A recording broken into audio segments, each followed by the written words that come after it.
Human trafficking occurs in every state, and the most recent numbers for the National Human Trafficking Hotline reports over 2,400 victims.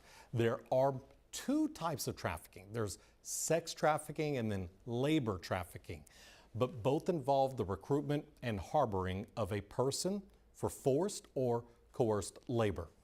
As of 2024, the state of Texas reported 192 children who were identified in suspected or confirmed human trafficking cases, and a couple of those were from right here in Brazos County.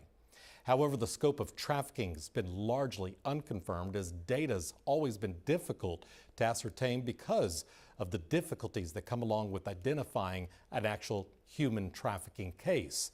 Movies often depict human trafficking as dramatic and out of the ordinary, but at the quarterly Brazos Valley Human Trafficking Task Force meeting, discussion today focused on the mundane. Dylan Christwatkis has more on how a simple traffic stop could make all the difference.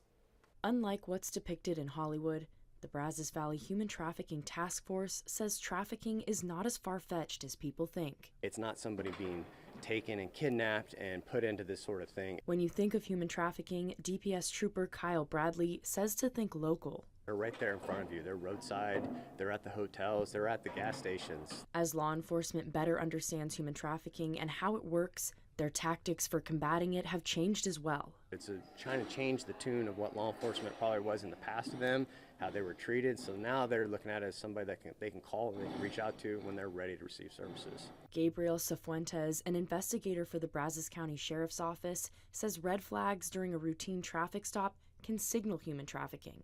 There's all these indicators for suspicious activity or narcotics activity, and all of those same signs and indications that we as law enforcement recognize as like suspicious are going to be present in those same interactions when you talk to victims or traffickers. But sometimes it's regular people in the community spotting victims or signs of human trafficking, making meetings like the one held today all the more important. We want to make sure that what the information that we're presenting is going to help more people in our community identify victims of human trafficking and be able to provide services where we haven't in the past. In BRYAN, Dylan Christwatkis, KBTX News.